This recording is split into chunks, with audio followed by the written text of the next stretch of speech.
نبی کی سنتوں سے منہ موڑتے ہو اور دین کے اندر نئی نئی چیزیں بدعتیں ایجاد کرتے ہو اور کہتے ہو نبی سے محبت ہے، تمہارے جیسا بے شرم اور بے غیرت مسلمان تو نہ پیدا ہوا تھا، نہ شاید اگلی امتوں میں کوئی پیدا ہو، یا اس سے بھی بدترین لوگ پیدا ہو۔ آؤ ہماری مسجدوں کے دروازے کھلے ہیں، بیٹھو، سنو جمعے کے خطبات سنو، بس پڑھو نماز، جب دل میں آئے تو پڑھ لینا۔ یہی قید لگا دیتے ہیں، ذرا پاک پوتر ہو گیا ہو، پاک صاف ہو گیا ہو، گندگی لپیٹ کر، نجاست لپیٹ کر نہ ہو، بھلے تمہارا دل ملچ ہے، اللہ جانتا ہے۔ وہ اللہ کے نبی صلی اللہ علیہ وسلم فرماتے ہیں کہ 1 درہم سود کا اس کا گناہ یہ ہے کہ آدمی 36 دفعہ زنا کرے۔ 1 درہم سود کا کیا ہے؟ 36 دفعہ زنا کرنے سے بھی بدتر ہے۔ اس کے درکے بھی ہیں عجب آداب، پہلے دل بعد میں سر رکھیے، پہلے دل بعد میں، انما الاعمال بالنیات۔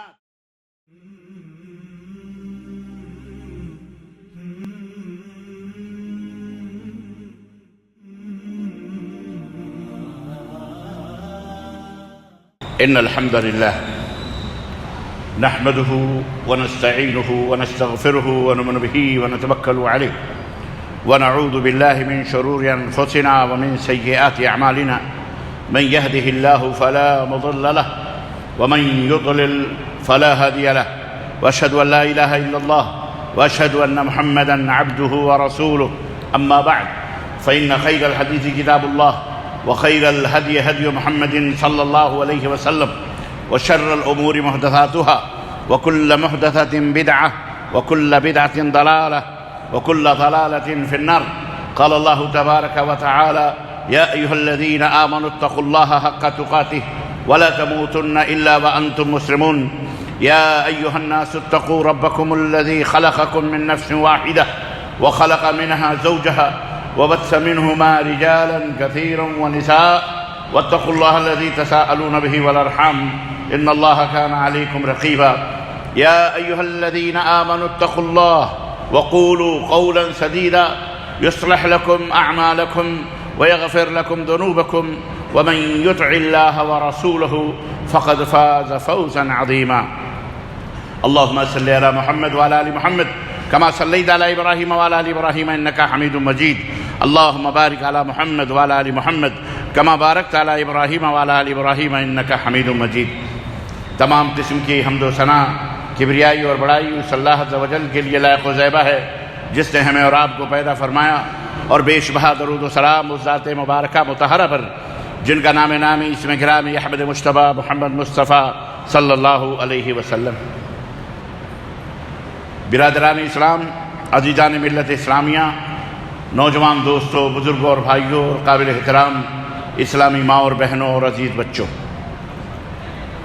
اس خطبہ جمعہ جو جامع مسجد ابوبکر صدیق یاقوت پورہ حیدرآباد کی اس خوبصورت مسجد میں دینے کی سعادت حاصل کرنے جا رہا ہوں، اس خطبہ جمعہ کا آج کا موضوع ہے سود کی تباہ کاریاں. اللہ عز و جل سے دعا ہے کہ اللہ تبارک و تعالی ہم سب کو ہر قسم کے حرام کاموں سے بچنے اور اس سے توبہ کرنے کی توفیق عطا فرمائے، اور اللہ عز و جل ہمیں رزق حلال کمانے اور حلال روزیوں سے اپنی زندگی کو سجانے سنوارنے اور اپنے آل اولاد کو حلال روزی کھلانے پلانے کی پہنانے کی توفیق عطا فرمائے. آمین یا رب العالمین. دوستوں اور بھائیوں، ہر شخص اس بات کو جانتا ہے، تقریباً الحمدللہ برسہ برس سے 1550 برس سے یہ بات بباغ دہل ہر ممبر سے، ہر اسٹیج سے، ہر جلسے میں، ہر کانفرنس میں، ہر سمپوزیم میں، ہر مجلس میں اس بات کو ہر مسلمان جانتا ہے کہ تقریباً جو موٹی موٹی چیزیں ہیں حلال کیا ہے اور حرام کیا ہے. اس کے باوجود بھی ہمیں علم ہونے کے باوجود بھی، جانکاری حاصل کرنے کے باوجود بھی کہ یہ چیز حرام ہے اور پھر اس حرام میں بھی ایک بڑے اور چھوٹے حرام، بلکہ یوں سمجھیے ایک سخت ترین حرام اور ایک تھوڑا سا اس سے ہلکا اور خفیف ترین حرام، اس کے بارے میں بہت سارے لوگوں کو، تقریباً 90% لوگوں کو اس بات کا پتہ ہے۔ اللہ تبارک و تعالیٰ نے ہمیں یہ زندگی عطا فرمائی ہے تاکہ ہم اپنے خون کو، اپنے جسم کو، اپنے روح کو حلال اور پاکیزہ غذاؤں سے تیار رکھیں تاکہ یہ جسم جنت میں جانے کے لائق بن سکے۔ ایک کاشتکار، ایک باغبان پھلوں کو اکٹھا کرتا ہے، اگر وہ پھل اسے اپنے مقامی طور پر بیچنے ہوتے ہیں اس کی کوالٹی الگ کرتا ہے، لیکن اسے اس پھل کو اعلیٰ ترین مقام پر اگر اسے ایکسپورٹ کرنا ہوتا ہے، کسی بڑے آدمی کے گھر میں پہنچانا ہوتا ہے، اگر ان پھلوں کو کسی راجہ یا مہاراجہ یا بادشاہ یا نواب کے گھر میں بھیجنا ہوتا ہے، اور موجودہ دور میں منسٹر اور وزیر اعظم اور بڑے بڑے پولیس آفیسران اور بڑے بڑے لوگوں کی خدمت میں پیش کرنا ہوتا ہے، تو ظاہر ہے ان پھلوں کو وہ چھانٹتا ہے۔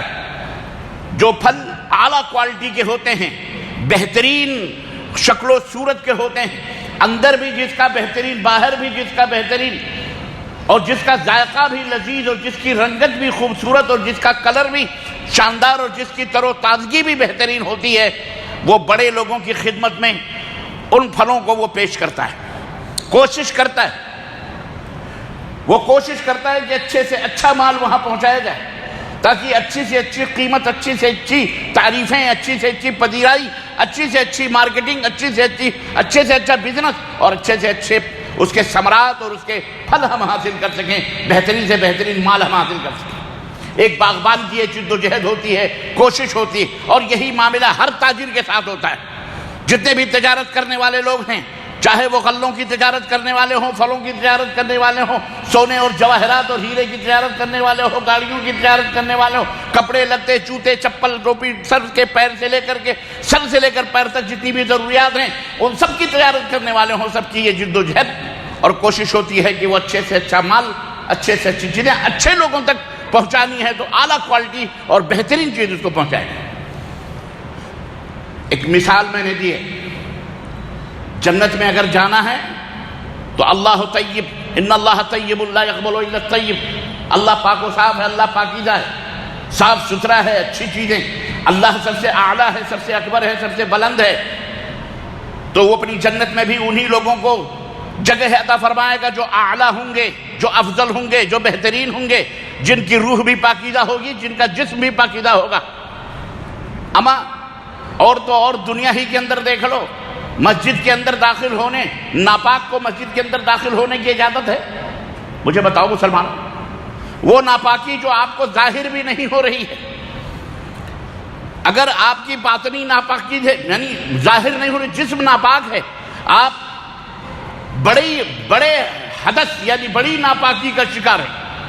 ایک تو ہوتی ہے چھوٹی ناپاکی، بے وضو ہونا، لیکن اگر آپ کے اوپر غسل فرض ہو اگر، تو غسل فرض ہونے کی صورت میں آپ بغیر نہائے دھوئے مسجد کے اندر آ سکتے ہیں؟ اجازت ہے؟ ہرگز نہیں اجازت۔ اللہ کے اسی دنیا کا فیصلہ آپ قبول کرو کہ چھوٹی چھوٹی جو حادثے ہوتے ہیں وہ بے وضو ٹوٹنے کے، ان نواقض وضو چھوٹی چھوٹی جو چیزیں ہیں، چلو ان کے لیے تو پھر بھی افضل یہ ہے کہ وضو بنا کے مسجد کے اندر آئے، اور جب بھی مسجد کے اندر داخل ہو تو 2 رکعت نماز پڑھ کر کے وہ بیٹھے، اگر اسے بیٹھنے کی نیت ہے تو اگر چھوٹے حدث ہو جاتے ہیں، چھوٹی ناپاکی ہو جاتی ہے، تب بھی بہتر یہی ہے کہ وضو بنا کے مسجد میں آئے، لیکن اگر وہ بڑی ناپاکی اس کے اندر ہے تو بغیر نہائے ہوئے وہ مسجد کے اندر داخلے کی اس کو اجازت نہیں ہے، وہ داخل نہیں ہو سکتا، حرام ہے اس کے لیے، چاہے وہ مرد ہو چاہے وہ عورت ہو۔ عزیزان گرامی، دنیا میں ایک مثال روزانہ کے لیے ہمیں اللہ رب العزت نے جنت میں جانے کے لیے جو اللہ نے تیار کر رکھی ہے مومنوں کے لیے، فَفِرُّوا إِلَى اللَّهِ، اللہ کی طرف لوٹو، اللہ کی طرف دوڑو، اللہ کی طرف دوڑو، اس جنت کے لیے کوشش کرو، جد و جہد کرو۔ وَعِدَّتْ لِلْمُتَّقِينَ، جسے اللہ تعالیٰ نے پرہیزگاروں کے لیے، متقیوں کے لیے تیار کر رکھا ہے۔ اب بتائیں آپ، جب یہ دنیا کے اندر ایک مثال کے ذریعے آپ کو 24 گھنٹے بتایا جا رہا ہے کہ ناپاک آدمی مسجد کے اندر نہیں آ سکتا، ناپاک آدمی مسجد کے اندر نہیں آ سکتا، حرم پاک کے اندر بھی کوئی کافر کوئی مشرک داخل ہو سکتا، مکہ مکرمہ کے اندر جو کافر اور مشرک ہے کوئی داخل ہو سکتا ہے؟ بھلے وہ ایک دفعہ نہیں 10 دفعہ گنگا نہائے، زندگی بھر نہائے، 1 میل تک آپ سے بہترین کپڑے، آپ سے بہترین لباس، آپ سے بہترین کھانے کھا کر کے جائے، بہترین عہدے، بہترین ملک، بڑے بڑے ملکوں کا سربراہ کیوں نہ ہو، حکمران کیوں نہ ہو، بہت بڑا پاورفل کیوں نہ ہو، طاقتور کیوں نہ ہو، حسین و جمیل نہ ہو، ہر چیز میں وہ سب سے اعلیٰ ہو، لیکن اگر وہ کافر ہے، اس کے مشرک ہے، تو وہ حرم مکہ کے اندر داخل ہو سکتا؟ بولو، سوچو مطلب کیا ہے؟ اسلام کو دونوں چیزیں مطلوب ہیں، دونوں کی طہارت مطلوب ہے، جسمانی طہارت بھی مطلوب ہے اور روحانی طہارت اور پاکیزگی بھی مطلوب ہے، روح بھی پاکیزہ ہونی چاہیے۔ انما المشرکون نجس، اللہ تعالیٰ نے فرمایا مشرکین نجس ہیں، پلید ہیں، ناپاک ہیں، ملچ ہیں۔ فلا یقربوا المسجد الحرام، تو پھر اس کے بعد آج کے بعد سے وہ مسجد حرام کے قریب نہیں جا سکتے۔ مسجد میں داخل ہونا، خانہ کعبہ میں داخل ہونا بڑی دور کی بات رہی، وہ مسجد حرم کے بھی قریب نہیں جا سکتے۔ بہت سارے لوگ سوال کرتے ہیں، اور ہندوستان میں خاص طور سے یہ غلام ابن الغلام بہت چیختے ہیں، بڑے چلاتے ہیں، آپ ہمیں مکہ جانے دیں، مکے کے اندر جانے دیں، حرم میں جانے دیں، ہم آپ کو اپنے مورتیوں، اپنے دیوی دیوتاؤں کے میلوں اور ٹھیلوں کے اندر دکان لگانے کی اجازت دے دیں گے۔ الہ آباد میں ابھی کچھ دن بعد کمبھ کا میلہ لگنے والا ہے، 40-50 لاکھ لوگ ہی 25-30 ہزار لاکھ جمع ہوتے ہیں۔ آج سے ہی آتنکوادیت مچائی جا رہی ہے، شور اور ہنگامے ہو رہے ہیں، چلائے جا رہے ہیں، مسلمانوں کو دکان نہیں لگانے دیں گے، مسلمانوں کو دکان نہیں لگانے دیں گے، اگر وہ یہاں دکان لگائیں گے تو ہم مکہ مدینہ میں لگائیں گے۔ کہاں کی اینٹ کہاں کا توڑا، بھانمتی سے رشتہ جوڑا۔ خدا جب دین لیتا ہے تو عقلیں چھین لیتا ہے۔ یہ وہ بے عقل ہیں، وہ بے وطیرہ اور بے تہذیب اور دہشت گرد ذہنیت کے پروردہ نجس اور ناپاک اور پلید لوگ ہیں، جو اس طرح کی حرکتیں اور اس طرح کی زبانیں ہمارے بھارت کے اندر آتنکوادیت کو اور نفرت کو، فرقہ واریت کو اور باہمی عداوت کو پیدا کرنے کے لیے اس طرح کے جملے بیان کرتے ہیں۔ ہندوستان کے اندر ہماری مسجدیں بھری پڑی ہیں، ہمارے بہت سارے تیوہار آتے ہیں، رمضان المبارک کا مہینہ آتا ہے جو مہینہ بھر ہم سب کی دکانوں سے سامان خریدتے ہیں۔ ہم یہ تفریق نہیں کرتے کہ کوئی مسلمان کی دکان ہے یا کسی کافر کی دکان ہے یا کسی ہندو کی دکان ہے۔ مہینے بھر صرف مسلمان ہی نہیں فائدہ اٹھاتا ہے، بلکہ غیر مسلمین کے گھر جناب علی بھر جاتے ہیں رمضان المبارک کے اندر خریداری کرنے سے۔ یہ مسلمان اپنی زندگی کی قیمتی کمائیاں رمضان المبارک میں کھلاتا ہے، پلاتا ہے، زکوٰۃ دیتا ہے، صدقات دیتا ہے، کپڑے بانٹتا ہے، چپل بانٹتا ہے، ہر چیز دوسروں تک تقسیم کرتا ہے، اپنی گاڑی کمائیاں خرچ کرتا ہے۔ کیا سارے حیدرآباد یا سارے بھارت کی دکانیں مسلمانوں کی دکانیں ہوتی ہیں؟ اللہ تعالیٰ کی لعنت ہو ایسے خبیث ذہنیت رکھنے والوں پر، اور اللہ ان کے وجود سے ہمارے بھارت کو پاک و صاف فرمائے۔ بولو آمین۔ منافرت پھیلاتے ہیں، غرض کہنے میں نے مثال دی ہے کہ اب میڈکی کو بھی زکام ہونے لگے، وہ بھی چلی نال ٹھکانے کے لیے۔ مکہ مکرمہ، اس کی طہارت اور اس کی پاکیزگی، ہم جاؤ سعودی عرب سے لڑو بھئی، ہم اپنے ملک کے اندر رہ رہے ہیں، ہم اپنی مسجدوں کے اندر، ہم اپنی مسجدوں کے دروازوں پر تمہارے لیے ہم اپنی مسجدیں بھی کھول رہے ہیں، آؤ نا، بیٹھو نا، ہماری تقریریں سنو، جمعے کے خطبے سنو، ہمارے درس و محاضرات سنو۔ ہم نے کبھی اللہ کے گھر سے تمہیں منع، کسی بھی کافر کو منع؟ بولو کیا ہے؟ ہرگز نہیں کیا ہے نا، ہم کرتے ہیں۔ اما باہر تو باہر، ہم اندر بھی آنے سے منع نہیں کرتے، بلکہ ہم تو دعا کرتے ہیں اللہ تمہیں مسجد کا دروازہ دکھائے، اللہ تمہیں مسجد میں لائے، ہماری تقریریں سنو، ہماری تحریریں پڑھو، ہمارے وعظ و نصیحت سنو، ہماری باتیں سنو۔ پتہ نہیں اللہ تعالیٰ کب تمہیں ایمان کی دولت سے مالا مال کرتے، تمہارے مقدر کا ستارہ چمک جائے، اور کب تم اللہ کی نعمتوں سے فیض یاب ہو جاؤ۔ یہ تو ہماری دلی خواہش ہے، ہماری چاہت ہے۔ ہم تو نہیں چاہتے کہ تم ہم سے بھاگو، ہم تمہیں بھاگنے بھی دینا نہیں چاہتے، ہم تو تمہیں اپنے گلے لگانا چاہتے ہیں۔ آؤ نا، آؤ، ہماری مسجدوں کے دروازے کھلے ہیں، بیٹھو، سنو، جمعے کے خطبات سنو، بس پڑھو نماز، جب دل میں آئے تو پڑھ لینا۔ یہی قید لگا دیتے ہیں، ذرا پاک پوتر ہو گیا ہو، پاک صاف ہو گیا ہو، گندگی لپیٹ کر، نجاست لپیٹ کر نہ ہو، بھلے تمہارا دل ملچ ہے، اللہ جانتا ہے۔ یہ حکم صرف خانہ کعبہ کے لیے ہے کہ اس میں داخل نہیں ہو سکتی۔ بات سمجھ میں آ رہی کہ نہیں آ رہی؟ کہنے کا مطلب یہ ہے، میں نے مثال دی اور حالات کو بھی سمجھنے کے لیے میں نے یہ بات، یہ ذہن دی ہے آپ کو، اور ہندوستان کے اندر، بھارت کے اندر رہتے ہیں، اس لیے اس کا جواب بھی آپ کو سمجھایا ہے کہ یہ ذہنیت پنپ رہی ہے، پل رہی ہے۔ نوجوانوں، بزرگوں، آپ بھی اپنے دماغ میں رکھو، اپنے دلوں کو وسیع کرو۔ آگ سے آگ نہیں بجھائی جاتی ہے، آگ سے آگ نہیں بجھائی جاتی ہے۔ ان انگاروں کو، ان نفرت کے شعلوں کو اگر مٹانا ہے تو اسلام کے ٹولرنس، اسلام کے مساوات، سمانتا، مساوات اور برابری اور امن و شانتی کا پیغام کا لے کر، اور اس پیغام کا سمندر لے کر محبتوں کا ان آگوں میں کود پڑو، ان شعلوں کو بجھاؤ۔ یہی مسلمان کا وتیرہ ہے اور یہی بھارت کا مقدر ہے اور یہی بھارت کے اندر امن و شانتی لانے کا طریقہ ہے، اس کے علاوہ کوئی طریقہ نہیں۔ بات سمجھ میں آ رہی؟ عزیزان محترم، خیر میں عرض یہ کر رہا تھا، اللہ تبارک و تعالیٰ کے ہاں سب سے پہلے دل دیکھا جاتا ہے، اس کے درکے بھی ہیں عجب آداب، اس کے درکے بھی ہیں عجب آداب۔ پہلے دل بعد میں سر رکھیے، پہلے دل بعد میں۔ انما الاعمال بالنیات، اعمال کا دار و مدار کس پر ہے؟ نیتوں پر۔ نیت سچی ہے تو مسجد کے اندر آپ کا داخلہ، آپ کی نماز اللہ تبارک و تعالیٰ اگر سنت رسول کے مطابق ہے تو عطا فرمائے گا، اور اگر نیت گندی ہے، آپ خوشبو میں نہا کر کے آ جائیں اس مسجد کے اندر، ایک سجدہ نہیں 72 سجدے کر لیں، پھر بھی آپ کی عبادت اللہ کے ہاں قابل قبول۔ یاد رکھو، اس کے درکے بھی ہیں عجب آداب۔ پہلے دل بعد میں سر رکھیے۔ اللہ کو مطلوب ہے وہ جسم جو حرام خوریوں سے محفوظ ہو، حرام خوریوں کی غلاظتوں، ناپاکیوں، آلائشوں، گندگیوں سے پاک و صاف ہو، کپڑا بھی، جسم بھی، خون بھی، گوشت بھی، پوشت بھی۔ اللہ کے نبی نے فرمایا وہ خون، وہ گوشت، وہ پوشت جو حرام چیزوں سے بنتا ہو وہ جہنم میں جانے کے زیادہ بہتر اور لائق ہے۔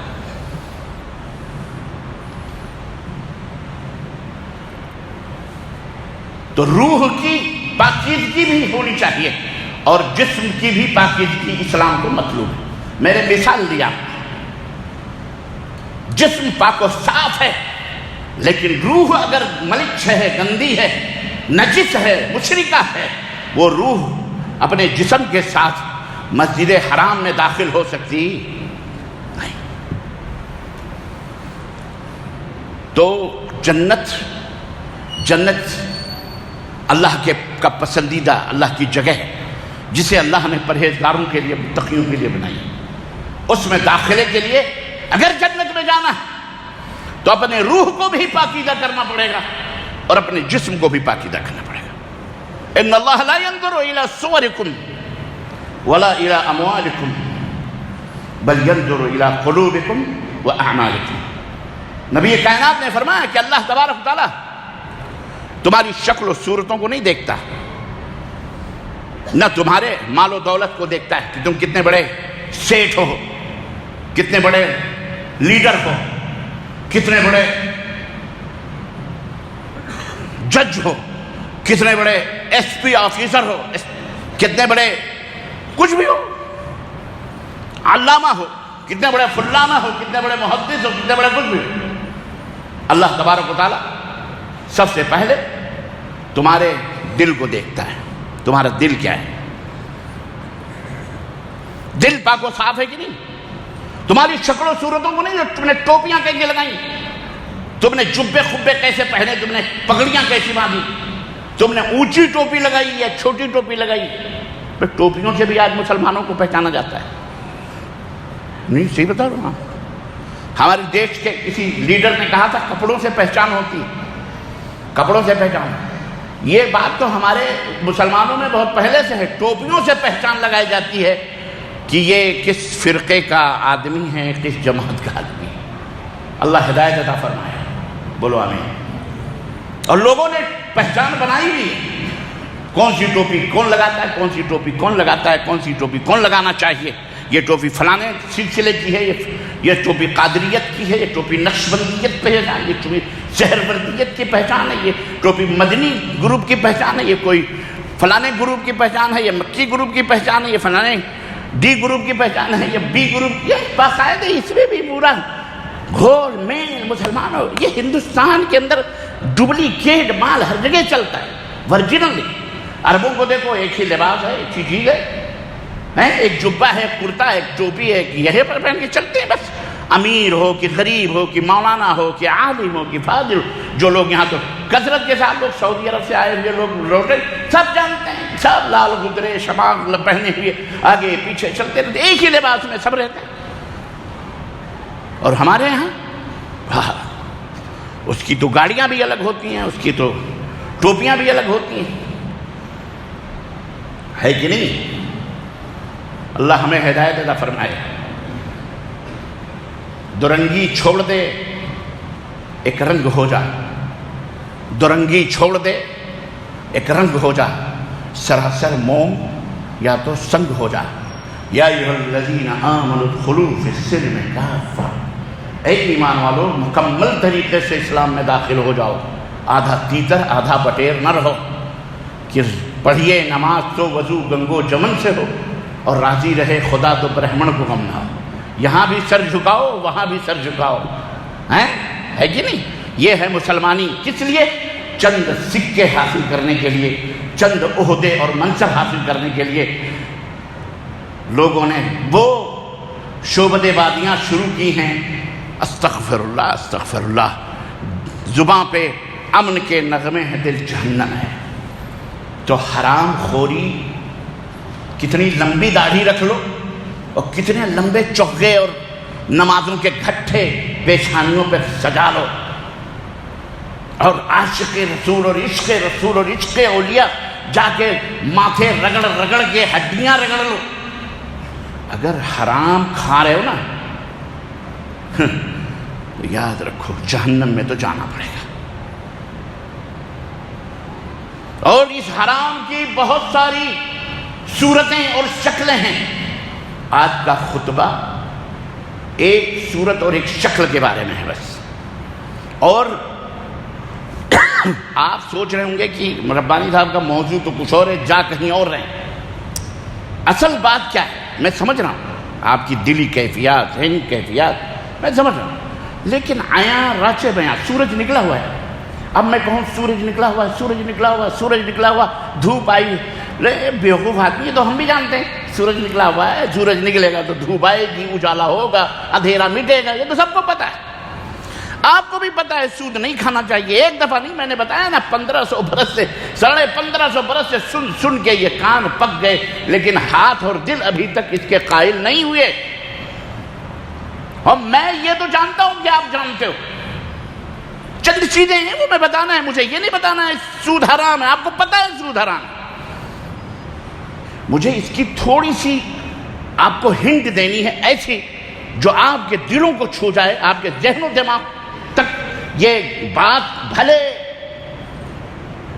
کہتے ہیں نا کہ اتنی نہ ہو سکے اثر پذیر، لیکن کم از کم اتنا تو ہو جائے کہ کم از کم دلوں کو آپ کو چھو جائے. اور کوئی بھی ایک شخص آج سے یہ عہد کر لے کہ انشاءاللہ اپنی زندگی میں سود تو سود ہے، کوئی بھی حرام چیز بھی نہ خود کھائیں گے نہ اپنی آل اولاد کو کھلائیں گے. یہ عہد کر لے گا نا، یہ خطبہ کامیاب ہے، یہ چیز کامیاب ہے. آپ کو پتہ ہے سود حرام ہے. اللہ تعالیٰ نے قرآن کریم کے اندر 12 مقامات پر 12 آیتوں میں سود کے بارے میں بیان کیا ہے. شاید آپ کو یہ نہ معلوم ہو، ایک نئی چیز بتا دی ہم نے. سب سے پہلی آیت مکہ المکرمہ کے اندر سورہ روم کے اندر اتاری گئی سود کے تعلق سے، جس میں سود کو حرام نہیں کرا گیا، بلکہ یہ بتایا گیا لوگوں کو کہ اے لوگوں جو تم سود کھاتے ہو یا سود لیتے ہو، اس سود کو اللہ تبارک و تعالیٰ اس میں کوئی برکت نہیں عطا فرمائے گا، بلکہ زکوٰۃ وغیرہ صدقات وغیرہ اللہ کی راہ میں دو گے تو اس میں اللہ برکت دے گا. یہ اللہ کی ایک سنت ہے، اللہ کا ایک طریقہ ہے. اور یہی طریقہ ہر عالم کو، ہر مولوی کو، ہر امام کو، ہر خطیب کو، ہر داعی کو، ہر مبلغ کو بھی اپنانا چاہیے. پہلے ذہن سازی ہوتی ہے، ذہن کو تیار کیا جاتا ہے. ایک آدمی شراب پی رہا بیٹھ کر کے بوتل لیے ہوئے، آپ پہنچے، آپ نے تھپڑ مارا، ابے شراب ادھر لا، شراب مارا، تھپڑ. اس کو غصہ نہیں آئے گا؟ اگر اس نے بوتل نہیں چھوڑی تو بوتل ہی کھینچ کے آپ کو مارے گا. چل میں نہیں چھوڑتا، تیرے باپ کا پی رہا ہوں، اپنا پی رہا ہوں. پہلے اس کو سمجھاؤ، پہلے اس کو پیار سے، محبت سے اس کے نقصانات بتلاؤ. کس کے نقصانات کیا ہیں، اس سے کیا کیا خرابیاں پیدا ہوتی ہیں تمہارے اندر.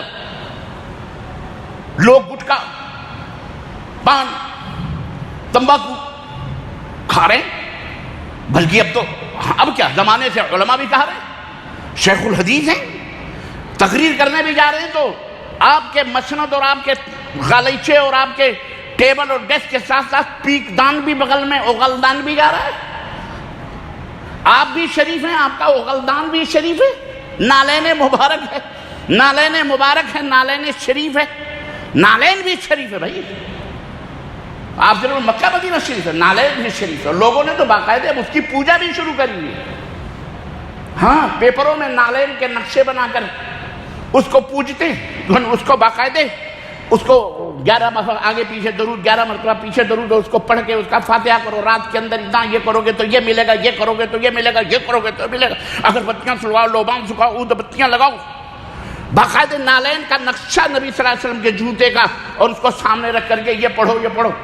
اور تعجب تو یہ ہے کہ اس عہد کا حکیم امت اپنی کتاب کے اندر یہ بات لکھا ہوا ہے، تعجب کی بات.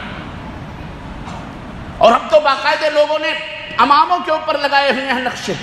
ایک مولوی کچھ دنوں پہلے پکڑا گیا تھا، 5-6 مہینے جیل میں رہ کر کے نکلا ہے. بڑے امامے باندھ کر لپے جبے اس کے ہیں. یہاں بھی باقاعدہ نالین کے نقشے لگایا ہوا ہے، یہاں بھی نالین کے نقشے لگایا ہوا ہے. اماموں میں، پگڑیوں میں، اب تو ٹوپیوں کے اوپر بھی نالین نقشے بنا کر کے لوگ اس کو بابرکت سمجھ رہے ہیں. اور جتنا لگاتے ہیں اتنے ہی جوتے کھا رہے ہیں، اور جوتے پڑھ رہے ہیں، اور جوتے پڑھ رہے ہیں. یہ کون سا دین ہے، یہ کون سا اسلام ہے جو تم پرپوز کر رہے ہو؟ کون سا عشق محبت کا یہ طریقہ ہے؟ بتاؤ مجھے. نبی کی سنتوں سے منہ موڑتے ہو اور دین کے اندر نئی نئی چیزیں، بدعتیں ایجاد کرتے ہو اور کہتے ہو نبی سے محبت ہے. تمہارے جیسا بے شرم اور بے غیرت مسلمان تو نہ پیدا ہوا تھا، نہ شاید اگلی امتوں میں کوئی پیدا ہو، یا اس سے بھی بدترین لوگ پیدا ہوں. تو عرض کرنے کا مطلب یہ ہے عزیزان محترم کہ اس سے اپنے جسم کو، اپنی روح کو پاکیزہ. شراب کی مختلف قسمیں، مختلف انداز. سب جانتے ہیں کہ تمباکو کھانے سے کینسر پیدا ہوتا ہے، سب کو پتہ ہے. سگریٹ پینے سے کینسر پیدا ہے. اس میں جتنے بھی ہمارے سامنے مسلمان بیٹھے ہوئے ہیں خود کو اہل الحدیث بھی کہتے ہیں، خود کو کتاب و سنت کا دیوانہ بھی کہتے ہیں. میں نے کہا اگلدان پیشدان بھی اب حضرت کے ساتھ ساتھ مولانا بھی، فقیہ امت بھی ہیں، خبیر الاثر بھی ہیں، سب کچھ کرتے ہیں. کیا ان کو نہیں معلوم ہے کہ تمباکو پینا کھانا حرام ہے؟ کیا ان کو نہیں پتہ ہے؟ پتہ ہے، سب کو پتہ ہے. آپ لاکھ چلاتے رہو حرام ہے حرام ہے، کون مانتا ہے تمہاری بات کو؟ لیکن اگر اسی تمباکو کے زہر کو آپ لوگوں کے سامنے پیش کریں، اسی تمباکو کے کینسر کو پیش کریں، اور ان غریبوں کو سوچیں جن غریبوں کے باپ تمباکو اور بیڑی پی پی کر کینسر کے بستروں پر ہاسپٹلوں کے اندر موجود ہیں، اور 5-10 لاکھ 20-20 لاکھ 30-30 لاکھ کا ڈیمانڈ ڈاکٹر کر رہا ہے، لیکن ان کے پاس 10 لاکھ تو بڑی کے 10,100 روپے موجود نہیں ہیں. وہ سسکتے بلکتے باپ کو دیکھ رہے ہیں. ذرا سوچو کہیں کل کو ہماری یہ اگر حالت ہو گئی تو ہم کیا کریں؟ ہمیں یہ بتلانے کی ضرورت ہے کہ اس کا انجام کیا ہے، اس کی تباہ کاریاں کیا ہیں، اس کی ہلاکتیں کیا ہیں. ایک بیڑی پینے والا خود کو، اپنے آپ کو شانت کر رہا ہے. وہ کہہ رہا ہے جی پی رہے ہیں، آپ کیا کریں، بہت ٹینشن ہے، غربت ہے، افلاس ہے، اس لیے پی رہے ہیں. لیکن وہی سگریٹ پینے والا اپنے بھائی کی شادی میں بھی پی رہا ہے، اپنے بہن کی بھی شادی میں پی رہا ہے. وہاں پوچھو تو کہہ رہا ہے بڑی خوشی کی بات ہے، آج میرے بھائی کی شادی ہے، میرے دوست کی شادی ہے، اس خوشی میں پی رہے ہیں. یہ ظالم دونوں شکلوں میں، چت بھی اس کی پٹ بھی اس کی، دونوں صورتوں میں پیتا ہے، پینے کا بہانہ ڈھونڈ رہا ہے. یہ بتلانے کی ضرورت ہے کہ سگریٹ پینے سے صرف اسی کا یہ ہارٹ، اس کا گفٹ جو اللہ نے اسے کلیجے اور دل کی شکل میں دیا ہے، جسے اللہ کے سامنے پیش کرے گا، وہ کس صورت میں پیش کرے گا؟ صرف وہ اسی کو نقصان نہیں ہو رہا ہے، بلکہ ایک سگریٹ پینے والا جب دھواں اپنے ساتھیوں میں، اپنے گھر میں، اپنے بیڈ روم میں ڈالتا ہے تو اس دھوئیں سے نہ صرف یہ کہ اس کو کینسر ہوتا ہے، اس سے کہیں زیادہ کینسر وہ ننا منا بچہ جو ابھی 2 دن کا ہے، پیدا ہوا ہے، اپنی ماں کے پیٹ سے نکلا ہوا ہے، وہ بھی اس کی ناک میں جا رہا ہے۔ وہ خبیث انسان خود بھی مر رہا ہے، اپنی بیوی کو بھی مار رہا ہے، اپنے آنے والی نسلوں کو بھی کینسر کا مریض بنا رہا ہے۔ یہ بتلانے کی ضرورت ہے، اور یہ کوئی ڈھکی چھپی بات نہیں ہے۔ خود سگریٹ پہ بھی پیکٹ پہ لکھا ہوا، گٹکے کے اوپر لکھا ہوا، سب جگہ لکھا ہوا، پھر اس کے باوجود بھی پیا جا رہا ہے، کھایا جا رہا ہے، اس کے باوجود بھی اپنے آپ کو ہلاکت و تباہیوں کی طرف ڈالا جا رہا ہے۔ اس کا مطلب یہ ہے کہ ہمارے دل یہود و نصارہ سے بھی بدتر ہو چکے ہیں۔ یہودی پروڈکشن روک دیا جائے، کوکو کولا نہ پیا جائے، پیپسی نہ پی جائے، ہے چلتے ہیں نا، یہ پروڈکشن کو روکے گا۔ دشمنوں کی بڑی سازش ہو رہی ہے مسلمانوں کو ہلاک و برباد کرنے کے لیے۔ مودی جی نے کہا ہے گٹکا کھاؤ، مودی جی نے کہا ہے کہ سگریٹ پیو، بولو کس نے کہا؟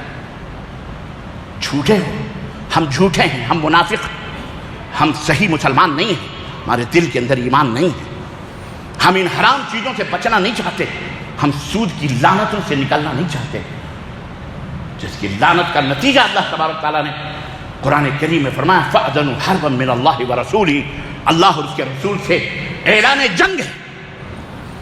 جو آدمی سود کھاتا ہے، اگر اس سے وہ باز نہیں رہتا، اگر آج سے سننے کے بعد جانتے ہو لیکن اس کی خطرناکیاں، اس کی تباہیوں کا پتہ آپ کو نہیں ہے۔ یہ سود کھانے والے آج جو کہہ رہے ہیں نا ہماری بیوی نہیں مانتی، ہمارا بیٹا نافرمان ہو چکا ہے، ہماری اولاد نافرمان، گھر گھر کے اندر فتنے ہو گئے، بے پردگی ہو گئی، ہمارا بیٹا موبائلوں کے اندر لگا رہتا ہے، ہماری بیٹی بھاگ گئی، کسی کے ساتھ چلی گئی، مختلف فتنے جو پیدا ہو رہے ہیں۔ میں یہ نہیں کہتا اس کا سبب صرف سود ہی ہے، اور بھی بہت سارے اسباب اور علل ہو سکتے ہیں، ریزن اور کارن ہو سکتے ہیں، لیکن اس کا ایک بنیادی سبب یہ بھی ہے کہ ہم اپنے آپ پہ غور کریں، کہیں ہمارے غذاؤں میں کہیں حرام کی ملاوٹ تو نہیں ہے۔ وہ خوراک جو ہم لے رہے ہیں کہیں اس کے اندر تو حرام چیز نہیں مل رہا ہے۔ اور یہ ریئل اسٹیٹ کرنے والے، خیر یہ تو شکلیں میں بعد میں موقع ملا تو کبھی بتاؤں گا، اور سود کی کئی شکلیں، کئی صورتیں، خطرناک صورتیں تھیں جو عرب میں رائج تھی، جسے قرآن نے 4 مرحلوں میں قرآن نے اس کو حرام قرار دیا۔ سورہ روم میں پہلا مرحلہ آیا جس پہ اللہ نے فرمایا ایسا نہ کرو، میں ایسا نہیں کرتا سود کے مال کو۔ دوسرا مرحلہ آیا، اللہ رب العزت نے سورہ نساء کے اندر ذکر فرمایا کہ اللہ سود کو مٹاتا ہے۔ اس کے اندر یہ کہا گیا کہ سود جو ہے کیا کہتے ہیں، لا تاکلوا الربا اضعافا مضاعفا، سود کو دگنا در دگنا کر کے نہ کھاؤ۔ سود کو دگنا در دگنا، وہ کیا تھی شکل معلوم عربوں میں؟ آپ نے کسی سے سود پہ قرض پہ سود لیا، 1000 روپیہ لیا اور یہ کہا کہ 100 روپے سود کے ہیں، 1 مہینے میں دے دیں گے۔ اب 1 مہینے میں نہیں دیا آپ نے، دوسرے مہینے میں تو 1200 دینا پڑے گا، وہ 1100 کے بجائے آپ کو 1200 دینا پڑے گا، پھر اگلے مہینے 12 کو 13 میں 1300 دینا، بڑھتا رہے گا، اضعاف مضاعف، دگنا چگنا۔ یہ دوسرا مرحلہ تھا، اللہ نے منع فرمایا نہ کھاؤ۔ تیسرے مرحلے میں اللہ تبارک و تعالیٰ نے اس میں بھی کلیئر حرام نہیں قرار دیا۔ تیسرے مرحلہ یمحق اللہ الربا ویربی الصدقات، اللہ تعالیٰ سود کو مٹاتا ہے، ایک ذہن سازی اور سود کو مٹاتا ہے، مطلب یعنی جو لوگ سود سے، لون سے، بینک سے لینے ہو یا قرض لینے، کسی سے بھی، یا بنیے سے یا بقال سے یا سیٹ سے یا وزیر سے یا منسٹر سے یا بینک سے، جس انداز کا بھی سود لے کر کے اپنے گھر کو بناتے ہیں، عید کرتے ہیں، شادی کرتے ہیں، بیاہ کرتے ہیں، لڑکیاں بیاہتے ہیں، یا جو کچھ بھی کرتے ہیں، ہوم لون ہو، فلان لون ہو، ڈھکان لون ہو، جو گورنمنٹ نے بالکل ایک آوارہ لڑکی کی طرح خود کو ننگا کر کے کھڑا کر دیا ہے کہ جس طرف سے بھی چاہو اسے یوز کرو، ایسے ہی گورنمنٹ نے اور بڑے بڑے ادیوگ پتیوں نے سود کو ایک دم ننگا کر کے آپ کے سامنے رکھا ہوا، رجھا رہے ہیں، للچا رہے ہیں، یہ لے لو، یہ لے لو، یہ لے لو، یہ کریں گے، وہ کریں گے، یہ موبائل، وہ بیبی، وہ فلاں، ایش کرو، ایشی کرو، فلاں، یہ بالکل ننگی لڑکی کی طرح سے ایک سود کھڑا ہوا ہے۔ یہ فتنے، یہ تمام شکلیں، صورتیں جو ہیں عزیزان گرامی خطر، جس انداز سے سود لے رہے ہو، آپ کھا رہے ہو، اللہ فرماتا ہے یمحق اللہ الربا، اس سود کو اللہ مٹا دیتا ہے، یعنی وہ آپ کے کام کا نہیں ہوتا ہے۔ آپ سوچتے ہو نا، اللہ کے نبی نے فرمایا سود لینے والا بتا ہی جیسا لگتا ہے بہت زیادہ ہے، لیکن اس کا مال بہت تھوڑا ہے، کیوں اس کو فائدہ نہیں؟ وہ گناہوں پہ لذت ہے، گناہ الگ سے، اور وہ مال بھی ختم ہو جاتا ہے، مٹ جاتا ہے، برباد کر دیتا اللہ تعالیٰ. اور یا اس کے مال میں برکت ہی نہیں ہوتی، وہ دنیا میں بھی عذاب پاتا ہے، آخرت میں بھی عذاب پائے گا. اس سے کبھی فائدہ نہیں ہوتا سود کے مال سے. ظاہری طور پر بڑی بلڈنگ بنا لی، سود سے تو یہ بڑا جناب علی یہ بہت بڑا لینڈ ہو گیا، سود سے اپنے فلاں کر لیا، سود سے اپنے فلاں کر لیا، لیکن اس میں کوئی فائدہ اس کو. وہ ایک دن کہیں فریکچر ہوا تو ہاسپٹلوں میں ڈاکٹر کے نام پہ جو ڈاکو بیٹھے ہوئے ہیں، معذرت کے ساتھ آپ نہیں ہوں گے اس میں سے، اللہ آپ کے اوپر رحم فرمائے، 10 روپے کی گولی 10,000 میں جو بیچتے ہیں، مرتے ہوئے آدمی کی قیمت لگا کر کے کروڑوں لوٹتے ہیں، جو اللہ تعالیٰ انہیں ہدایت عطا فرمائے، اور اللہ ان کے شر اور فتنے سے، ایسے ڈاکٹروں کے وجود سے اللہ تعالیٰ دنیا کو محفوظ رکھے. ہر جگہ فتنہ، ہر جگہ کرپشن، ہر جگہ کس کو روئیں ہم. یہ ممبر ہے نا، یہ ممبر اس کی بھی فتنہ ہے، یہ فتنے کی جگہ ہے، یہاں بھی فتنہ پھیل کر کے لوگوں کو قبر پرستی، شرک، کفر کی دعوت دی جا رہی، یہ بھی فتنہ ہے ہر جگہ. یہود و نصارہ کے پروڈکشن بند کرا رہے ہو. سب سے پہلے اپنے یہود و نصارہ کے جو مخملی دین کے مخملی ٹکڑوں میں لپیٹ کر جو یہودیت اور نصرانیت تمہارے اندر پوش کی جا رہی ہے اور امپورٹ کیا جا رہا ہے اور ایکسپورٹ کیا جا رہا ہے، پہلے اس سے تو ہی بچو. کھانے اور پینے کے اوپر پابندی لگاؤ اور بقیہ ہر چیز من و سلوا سمجھ کر کے ہڑپ کرتے رہو. کس نے کہا تھا آپ کو؟ یہودیوں نے کہا جہیز مت لو، اور جہیز لو، جہیز لے کر کے شادیاں کرو. یہودیوں نے کہا تھا جہیز لو. یہودیوں کی شادیاں ایسے تو نہیں ہوتی جیسے ہماری اور تمہاری ہوتی ہیں. لاکھوں لاکھوں روپے تم نے ان ذلیل بدماش لوگوں کے ہاتھوں، بڑے بڑے شادی محل اور بڑے بڑے فنکشن، کیا کہتے ہیں اس کو، ہال، اور مختلف ورائٹیز کے کھانے پکانے، یہ وہ. کب بیدار ہوگی تم؟ کب ان پیسوں کو اپنے بچیوں کے لیے، اپنے بچوں کے لیے حلال اور بہترین تعلیم کے لیے استعمال کرو گے؟ کب اپنے ملک کے اندر کھڑے ہوگے کہ ہم بھی ہیں تمہاری، ہم اپنی صفوں میں، ہم نے یہ یونیورسٹیز بنائے، یہ کالجز بنائے، یہ ہاسپٹلز بنائے، یہ لا کالج ہے، یہ میڈیکل کالج ہے، یہ فلانی یونیورسٹی، یہ فلانی لڑکی ہے، گرل یونیورسٹی، یہ گرل کالج ہے، باحجاب ہماری لڑکیاں قدم سے قدم ملا کر، کندھے سے کندھا ملا کر دنیا کے چیلنجوں کا مقابلہ کریں گی. کب؟ تمہارے یہ جہنم بھریں گے پہلے. پھر میں آیا ہوں دہلی سے بھی، رات کو میں پہنچا ہوں اسی خطبے کے لیے. رات کا میں نے صبر کیا، میں نے حالانکہ 2-3 پروگرام اور تھے میرے، لیکن یہ وعدہ تھا کہ مجھے مسجد ابوبکر صدیق میں جانا ہے. رات کو میں تقریباً 9 ساڑھے 9 بجے دلی سے پہنچا ہوں. شادیوں کا وہاں جو برا حال ہے، اللہ اکبر، استغفر اللہ استغفر اللہ.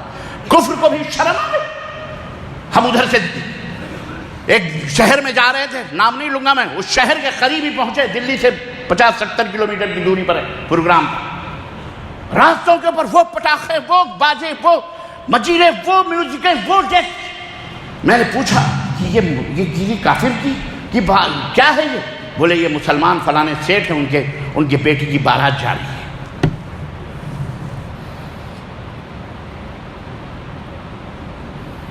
میں بھی اس شادی میں مدعو تھا. مدعو میں نہیں تھا، جس کے گھر گیا تھا وہ بھی مدعو تھا، پورا گھرانہ مدعو تھا.